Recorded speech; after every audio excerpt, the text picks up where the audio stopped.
everyone, today is a big one. How do you release trauma from your body, and why would you even want to do that in the first place? This has been very prevalent in my life. Very long story short, 2 years ago, and this all happened in the span of 2 years, lost my dad to suicide. And then not too long after that, I was having my second daughter, and she came out. Her organs were on the outside of her body as a complete surprise. We had no idea. We were in the NICU with her for 5 weeks, and she ended up passing away in our arms. And then I got pregnant again after that and went through a whole first trimester of morning sickness and ended up having a miscarriage at 15 weeks. And the medication I took for that made me bleed uncontrollably, passed out for a long time, 911, hospital stay, long recovery, all of that. So, needless to say, there's been some trauma the last 2 years, and I needed to know how to walk through all of that in a healthy way. I needed to know what to do with all the debilitating emotions and flashbacks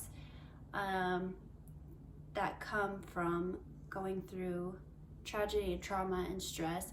And I wanted to know, how do you walk through that in the good way? And how do you walk through it so it doesn't cause mental and physical problems in the future? So there are kind of 4 areas that have been extremely helpful to me, healing and walking through trauma and hard times. And I wanted to share them with you in case they could help you with whatever you may be going through right now. So the first area that was extremely helpful to me was changing the way I relate to debilitating emotion. In our culture, we are taught to run towards pleasure and run away from pain. We think pain and sadness and depression and everything is bad. We don't want to feel it, and we think it's bad when we feel it, and we feel bad for ourselves when we are feeling it. And I get that. It's not fun feeling emotions that make you feel like you can't even breathe, or that are so painful they physically feel painful. I get that.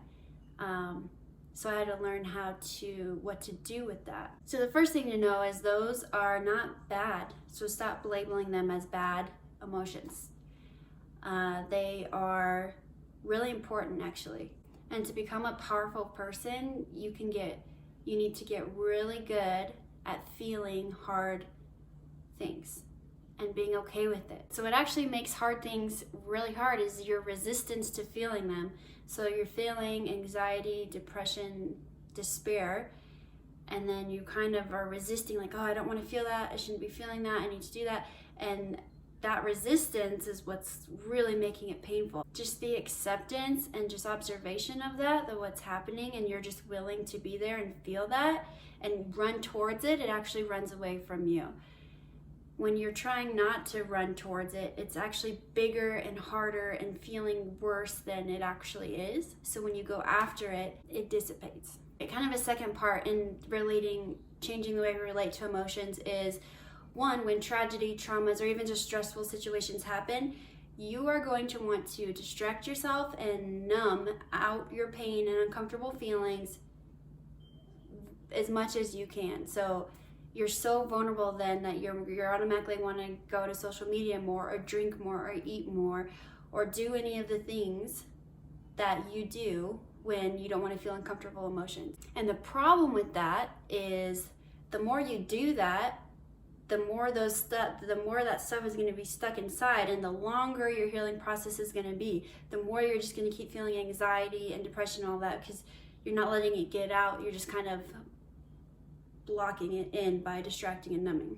So what was extremely helpful for me social media is definitely the place I go if I want to distract and consume and mindlessly not feel anything. So when all those 3 tragedies happened, every time completely threw out social media, because I knew that was going to be a huge hindrance in my healing. So you do have to make the space for stuff to come out, and it will start to surface, but see, that's not a bad thing. That's actually a good thing. It's coming up to move through and get out. So another little part of this first area still is the number one skill I think anyone could learn, I don't know why we're not all taught this when we're 5 years old, is to observe and not react to your thoughts, because not all thoughts are your thoughts. I would go to say most of your thoughts are not your thoughts.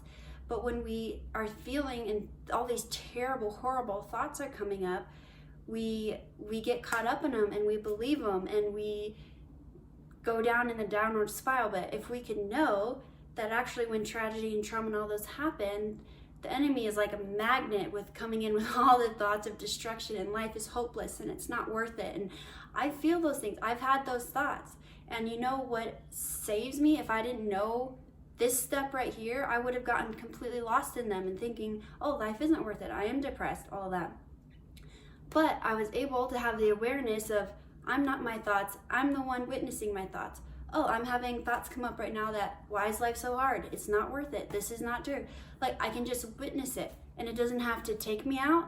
I don't have to agree with it. I just witness it. And that takes all the power away from the enemy. You just can witness what's coming up.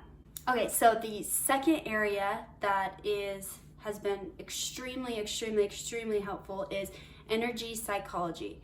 And when I'm talking about energy, I'm talking about the literal electric currents that is going through your body, like the meridian system in your body. That's what I'm talking about, not just some esoteric energy. I'm talking about your meridian system, and we can see the energy moving through those. So what that happens is sometimes stress, trauma can put blocks in those systems, and that can cause mental and physical problems. So what energy psychology does is it removes those blocks. So sometimes, actually a lot of times, it's really hard to think your way out of being in a mess and in a bad mood and in bad emotions.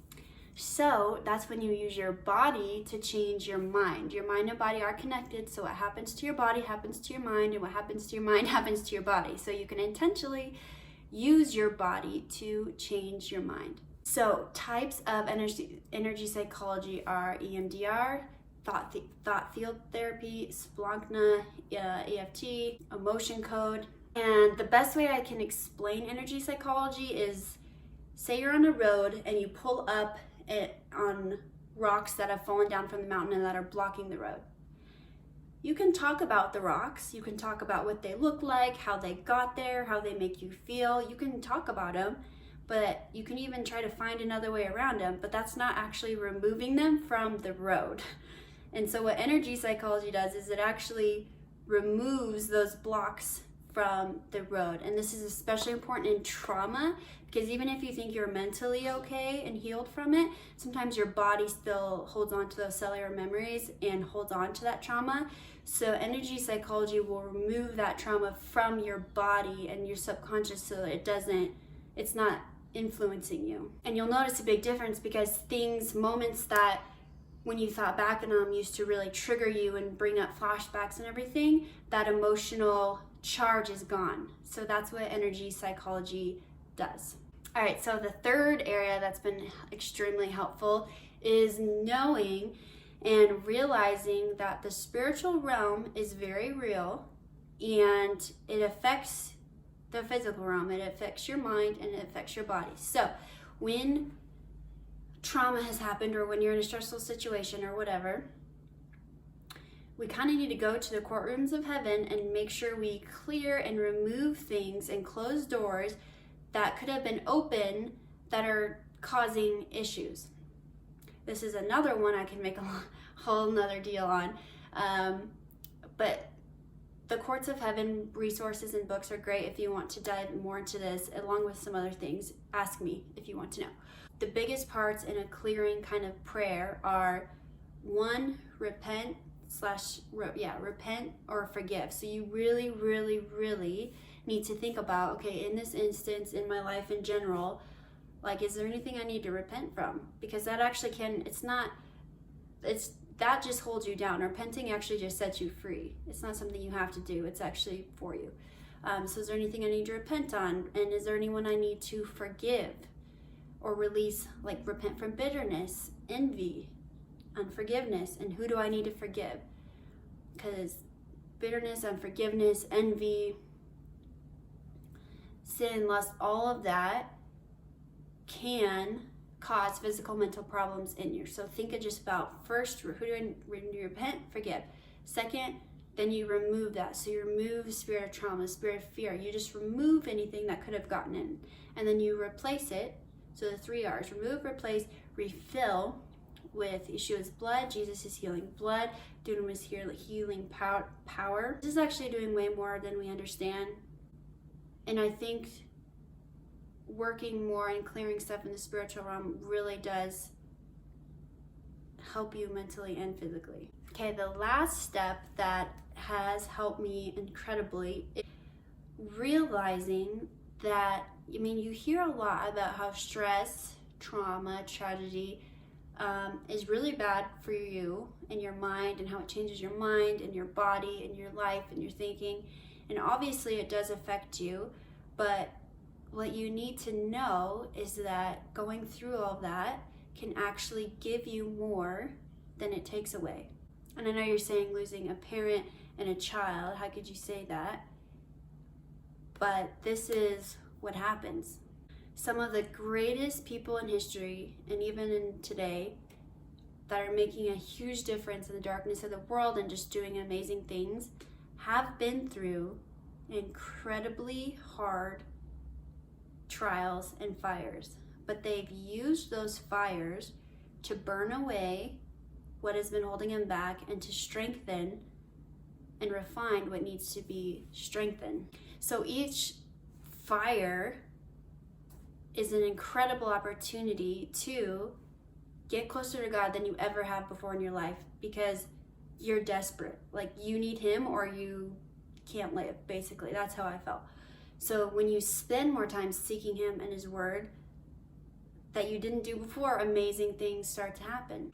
And then you realize things in your life you need to burn away. Like for me, distraction and judgment and criticism. And I know how debilitating tragedies are, but you can use them instead of them using you.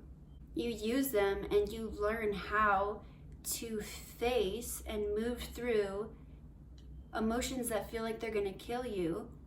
You learn how to go through that without it taking you out. You learn how to listen and get away distractions and what you focus on and what really matters. And so I just know I am a completely 100%, million percent different person after going through all of that in the last 2 years, because it's made me desperate, which has made me seek, which has made me transform, and has given me tools and just made me to someone I wasn't before. So those are kind of the 4 short areas explained that have been incredibly healing to me.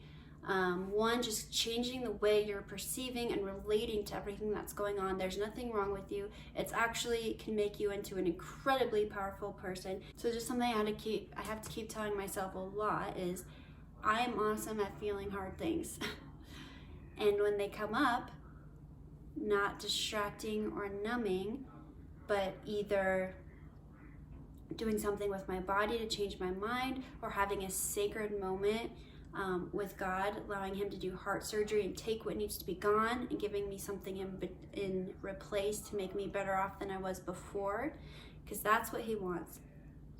And that's what's available for all of us, is all the pain, all the trials, all the trauma, tragedies. He wants it to have you, he wants to use it for good, so you actually are in a better place before you were when it happened.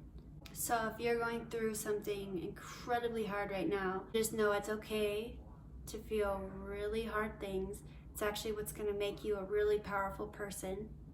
And it's all a process, and when you're at a really low wave, that's okay. You use that low time to draw near to him. He will draw near to you and give you what you need. And that time of drawing near to him and refining and burning away what's not serving you and strengthening what is, like, you'll be a completely different person in the best way.